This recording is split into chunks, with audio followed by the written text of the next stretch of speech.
Is coming up to 22.8, so that means one thing. It's our review. And this morning, I'm joined by Mathew Hulbert, who's the chair of the Board of Trustees at the LGBT Centre in Leicester. Morning to you, Mathew. Hi there, Jo. How are you? I'm all right, actually. It's so nice to finally meet you. It is. We've had one of those relationships, haven't we, where we've just sort of chatted over online. But now we are. In the flesh. And Love good it. to say, neither of us cheated on our profile picture, so we're all fine. And Nima Gajo, good morning to you. Morning. How do you want to introduce yourself? You've got so many bits and bobs, I could say. Today I'll be from ISKCON Leicester. Let's do that, shall we? We'll stick to the Hindu rep. Yeah, we will do that this morning. Well, so much in the papers that you guys have had a look through today. Mathew, let's start with this. Something about how we identify ourselves and identity politics is dividing our country. Yeah, so this is in The Observer today, and it really interests me because, I'm chair of the LGBT Centre in Leicester. I'm an out and proud gay man, and I wear that as something very important to me. And so actually identity is important. And if identity politics is about protecting minorities, then I think that's a good thing. I guess where the article is coming from is saying that because we all, for good or ill, put ourselves in these various boxes, how do we come together as a nation? And I think that is quite a fundamental question. Not sure we can answer it this morning. But I also think trying to say identity politics is bad full stop, I don't agree with. It's an interesting phrase, isn't it? Identity politics. What do they mean by that, really? Well, I think, just to read the first bit here, it says, the increasing tendency for people to define themselves by their faith, gender, sexuality or race is undermining empathy among Britons, says the chair of the country's equality watchdog. Now, that I find, it depends on the person, but actually I find that because I know a little bit about what it's like to be although I've not experienced too much of it personally, thank goodness, but I know that lots of LGBT plus people do experience prejudice just going about their daily lives, especially trans people at the moment.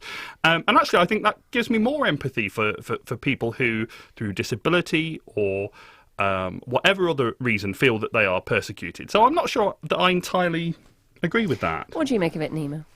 I suppose that for me, I'm just looking at the fact that living under labels, living under your label of being, your faith, your gender, your sexuality, we take it down to our profession.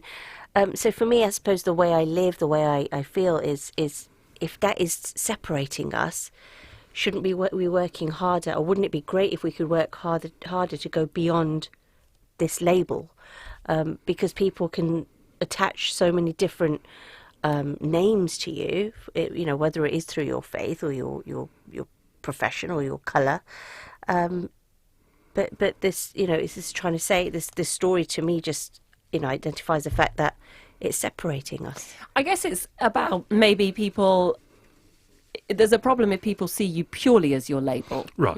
But if we, accept that as a piece of your identity, then that's fine. But maybe they're saying in society now we're all too quick and too keen to label people, put them in boxes, and then use that as a generic stereotype. Yeah, I think that's true. But I mean, yesterday's Eye, so the weekend Eye, still available today, has got a couple of stories. Homophobia made a crime in victory for LGBT rights in Brazil, and in Taipei, the first wedding day celebrations of same-sex couples. These are important victories. And yet, in other places around the world, there's also steps back.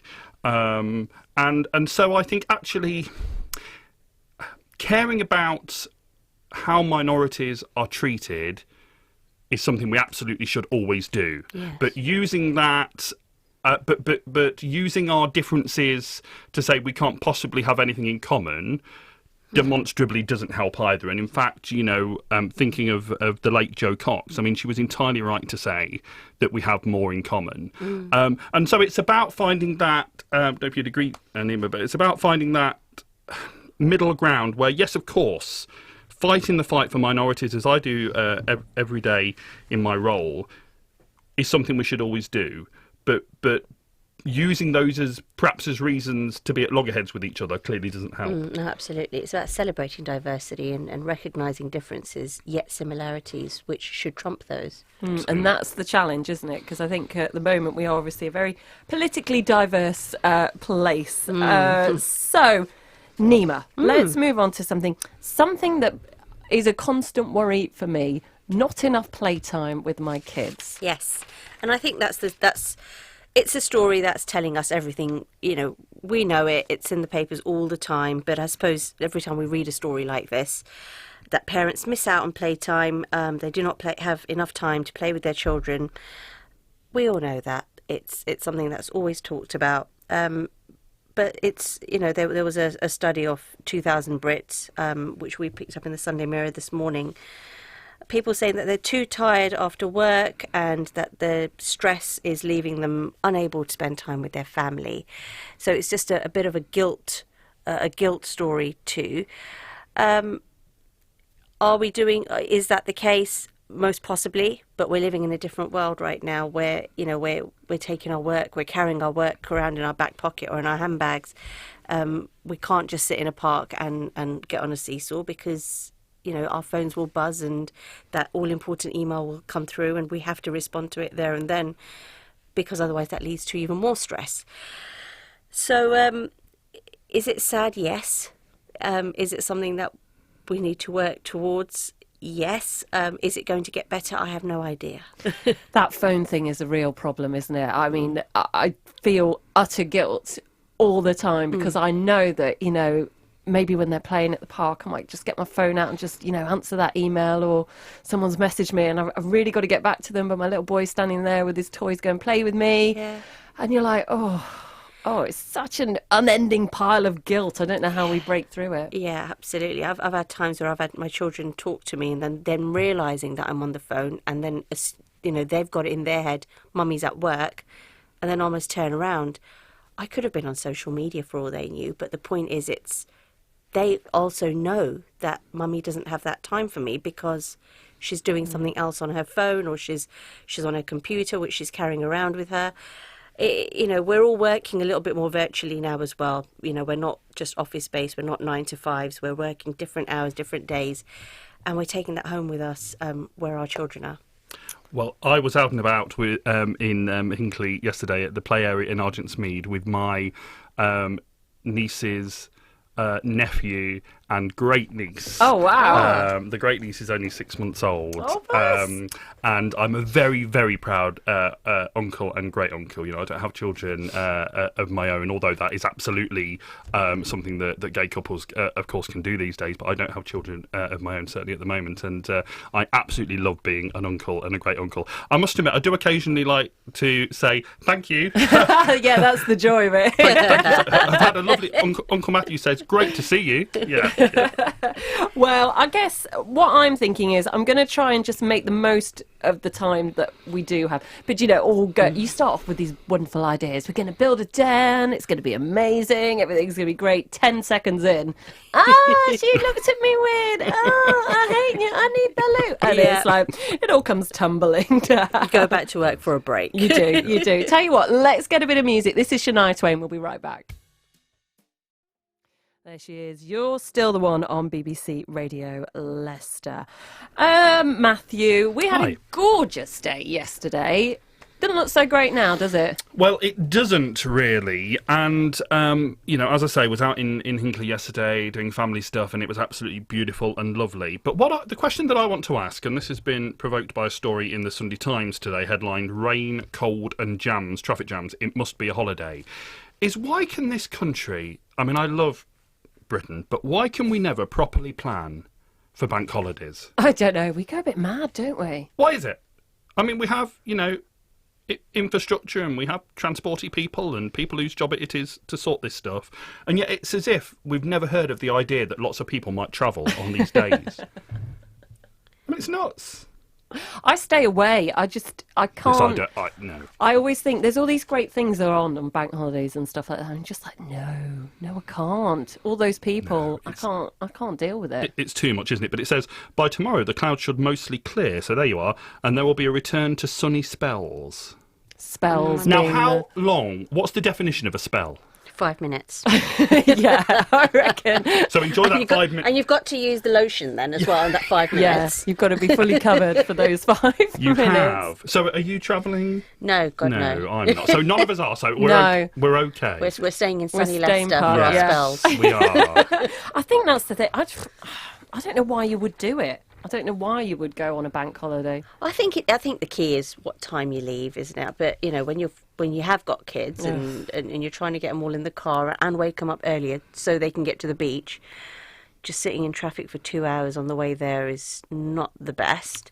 Although, you know, as a kid, my dad did used to, my dear late dad, bless him, did used to take us fairly often to good old Skeggy. To good old Skeg Vegas, as it's Skeg. known. I've not been there yet. And What, never have you- ever? Oh, my God. Oh, you must go. Oh, Nima. I'm not from Leicester though, so I'm allowed Isn't it to an say. experience, It's Skeggy? definitely an experience. You've got to go It's these skeg. things that have made me avoid it. Amazing chips. Yeah, Yeah, yeah. You've got to go. I'll go for the chips. Just so you can get your special Leicester badge. Yeah, We'll absolutely. stamp it. Oh, I'm not officially a Leicesterite until I've Oh, been you there. see. They call us Chisits over there. Yeah. And we're Chiswick. Oh, So I've got to go there. I'm going to you've got to get bold and proud Chiswick. get yourself over to Skeg. Well, you know, let's think of something else. Oh, look, what am I talking about? Judith Kerr, that's what we're looking at, Yes. Nima. She wrote The Tiger That Came to Tea, which is my absolute favourite childhood book. Sadly, she passed away this week. Yes, and actually, I was thinking about her. Strangely, I was at the National Holocaust Museum on Wednesday with the Saint Phillips Centre. So I was there, and I was looking at When Hitler Stole Pink Rabbit and thinking about Judith Kerr. Didn't actually know until then that she was a Holocaust survivor. And then it was the next morning that I realised that she had just passed away. So yes, very sad, but also quite amazing that the legacy that she has left behind. But the story that I've picked up here in the Times, I believe, is that she had just approved a new book. So there is a little bit more of Judith Kerr for us to experience. She's completed The Curse of the School Rabbit, which will be published in June, which tells a story of Tommy and the school's pet rabbit, which comes to stay with Tommy's family. Oh, she just had the best way of writing a story. I don't know what it was. It's almost as if it was from a child's perspective sometimes, the way the words are written. Absolutely, Do you think? absolutely. Just that wonder around it, without it being too magical. It was almost day-to-day wonder that how does a child process this experience? Yeah, just like The Tiger That Came to Tea. There's just like no explanation about, or no surprise that a tiger, but it was just very matter of fact. And it's fine. Just the way a child looks at the world, I thought. Exactly. What an amazing life, though. Yes. know. You just think... Yeah, absolutely. That's a life well lived, and what a legacy. What a legacy. Amazing. Yeah. Love a bit of Mog as well. Yes. Good old Mog. Oh, I actually cried when Mog died. Yeah. Did you? Yeah. That's the saddest book. My kids have got it, and I'm like, I don't think I can bring Bury myself that, to yeah. that one today. Health is a new one. Now, we're always being told not to Google our symptoms. Oh, never do that. Never do that. Sometimes. Google is not your friend with that. Come on, I've got everything going. Yeah, she's written it all down. But apps apparently now are going to start to... Yes. Curing So in us. the Sun today, happy and healthy, it says. So Happy. there's the headline. Doctors have saved 500,000 hours of manpower, woman power, person power, with new tech and by slashing red tape. NHS staff at 2,700 surgeries use digital appointments and recorded notes on speech to text software. So, our doctors are overworked and don't have enough time to speak to you. And when you do, and that's not me being kind of particularly mean about them. They literally don't have enough time. And so I do think that, I think we need to be careful regarding technology and health, but I also think, do apps have a part to play?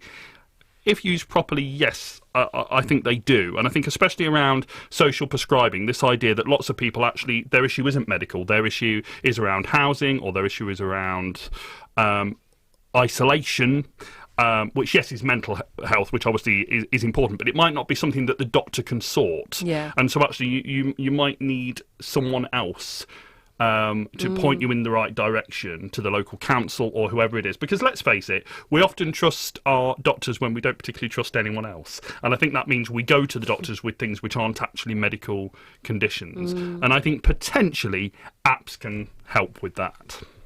I'm not sure about that, I mean, we might not be...